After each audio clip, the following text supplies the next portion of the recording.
Bom dia, meus irmãos, graça e paz no Senhor Jesus. Nós vamos entrar hoje no 8º dia do nosso plano de leitura e eu quero incentivar você a ler a Bíblia.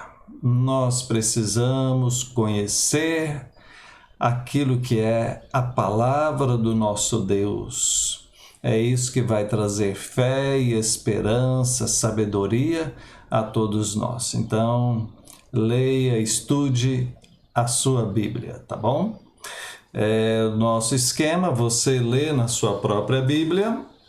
Hoje você vai ler o capítulo 9 e 10 de Gênesis e depois você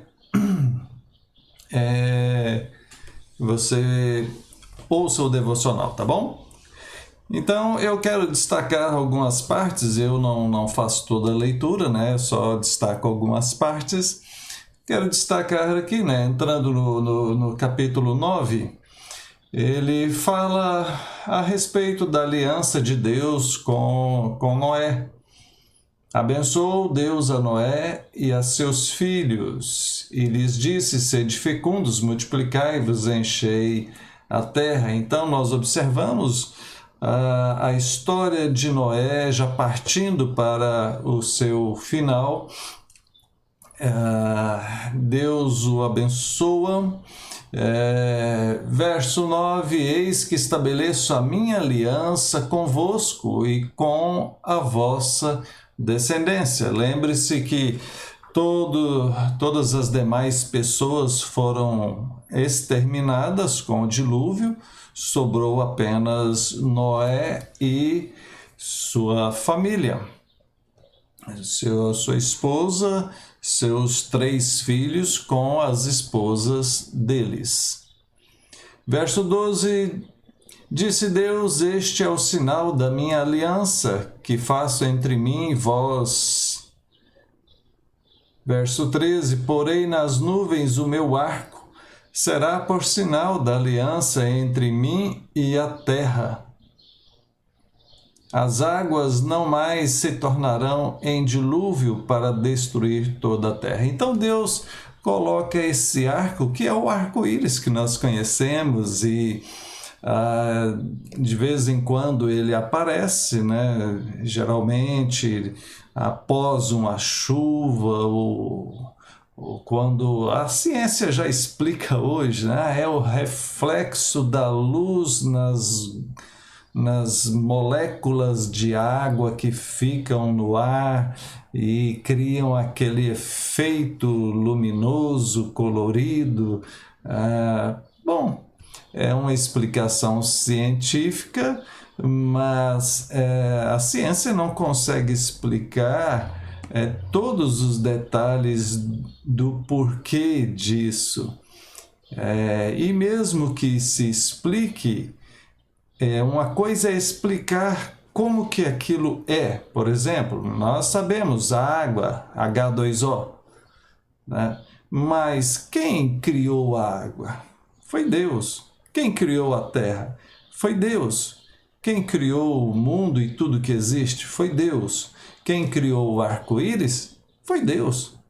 E Deus criou o arco-íris com o propósito de ser um sinal, como está aqui em Gênesis capítulo 9. Era um sinal que Deus estabeleceu da aliança dele com Noé, significando que não iria mais destruir a terra por meio do dilúvio. Não teria outro dilúvio, né? Deus não iria mais fazer aquilo. Então Deus estabelece a aliança com eles. Verso 18: os filhos de Noé que saíram da arca foram Sem, Cã e Jafé. E lembre-se que todos esses 3 tinham as suas esposas. Verso de número 20: sendo Noé lavrador, passou a plantar uma vinha. Bom, eu falei no devocional passado qual a primeira coisa que Noé fez depois que saiu da arca. Noé fez um culto a Deus, fez um altar e ofereceu sacrifícios ali em forma de culto e adoração a Deus. Qual a segunda coisa que Noé fez? Plantou uma vinha, colheu as uvas e se embebedou. E isso trouxe problemas seríssimos. Observe aqui, verso 21. Bebendo do vinho, embriagou-se e se pôs nu dentro de sua tenda. Cã, pai de Canaã, vendo a nudez do pai, fez-lhe saber fora a seus 2 irmãos. Então Sem e Jafé tomaram uma capa, puseram-na sobre os próprios ombros de ambos e, andando de costas, rostos desviados, cobriram a nudez do pai sem que a vissem. Despertando Noé do seu vinho, soube o que lhe fizera o filho mais moço e disse: Maldito seja Canaã. Noé profere então uma maldição contra o seu filho. O que aconteceu foi o seguinte: Noé ficou bêbado, e a pessoa, quando fica bêbada, ela perde a sobriedade. O estado de embriaguez significa justamente a perda da sobriedade, da capacidade de ver e agir corretamente. Perde-se o sentido ou o domínio das próprias ações e palavras. Então, Noé embriagou-se. E nesse ato, ele fica nu, pelado, né? E isso naquela época era algo muito, muito sério. Hoje você observar a nudez de uma pessoa ainda é algo sério. Ainda é. Né? Se você se esconder e observar uma pessoa nua e ela descobrir que você fez aquilo, ela pode te processar. Pode te levar na justiça por invasão de privacidade, por... eu não sei esses termos, mas eu sei que pode fazer isso. Não é correto. Está dentro do direito de cada um se preservar, né? Preservar a sua integridade, preservar a sua intimidade. E ninguém pode ficar fazendo esse tipo de situação. E naquela época isso era muito mais sério, mas muito mais sério. Olha só, às vezes a gente lê isso aqui e fala assim, não, mas, poxa, era o filho viu o pai pelado, né? Não, isso aqui é muito sério para aquela época. Ele não apenas viu, como ele dá a entender o texto que ele zombou do pai. Diz o texto que ele vendo, ele não procurou fazer nada, não procurou cobrir o seu pai, ele pelo contrário, ele foi lá contar para os irmãos, nosso pai está lá peladão. Então dá a entender que houve um ato da parte do filho de desonrar o seu pai, de falar da nudez do seu pai, né? De caçoar, de zombar. Foi, de uma forma ou de outra, foi algo muito sério que ele fez.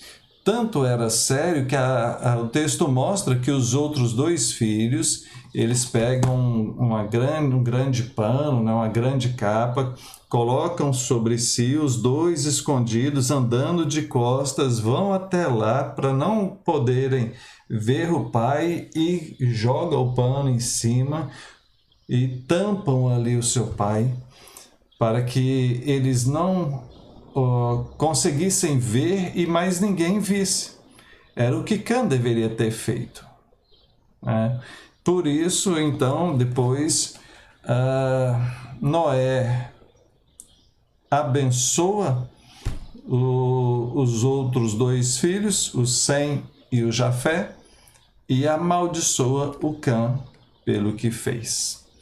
E isso traz repercussões mais adiante na linhagem dos três filhos.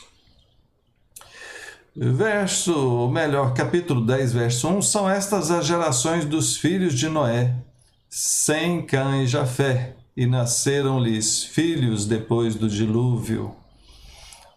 Então, veja, desses três filhos prosseguiu todo o restante da humanidade. Só tinham eles com suas mulheres e dali dão sequência a toda a humanidade, certo? Povoam toda a terra. Se você lê a partir daí, o capítulo 10 se preocupa em mostrar a linhagem dos três filhos, né? A genealogia dos três filhos, e entra alguns povos que vão ser bem comentados mais à frente, né? Babel, Jebuseus, Amorreus, Cananeus, Sidom e tantos outros, né? Então, é interessante, né? Para você que gosta de detalhes, né? Isso é para quem gosta de detalhes, você observar nas genealogias e você ir fazendo a ligação com os textos posteriores, né? De onde surgiram. Tudo tem um tronco, né? Quando você vai desenhar aquelas árvores genealógicas, né? Você começa ali, né? Com cabeça, por exemplo, Jafé, né? E aí Jafé gerou aí vem os filhos, e o filho tal gerou o outro tal, e o outro tal, e aquele negócio vai multiplicando, né? Vai expandindo aquela árvore genealógica. Você consegue fazer isso direitinho aqui no Antigo Testamento, né? E se você procurar na internet, já tem até algumas pessoas que já fizeram isso. E se não me engano, lá da nossa igreja, o Luciano, né? O Luciano Cardoso estava fazendo isso. Ele me mostrou uma vez, bem legal o estudo dele, fazendo a ligação desses povos, desses personagens. Bom, queridos, nós vamos parar por aqui hoje. Vamos orar, pedir a bênção de Deus. Senhor, graças te damos. Obrigado por tua palavra. Dai-nos a tua bênção, ó Deus. Livra-nos de todo mal. Obrigado pela aliança do Senhor conosco. Abençoa, ó Deus, para que possamos honrá-la. Em nome de Jesus. Amém. Amém. Deus te abençoe. Um grande abraço.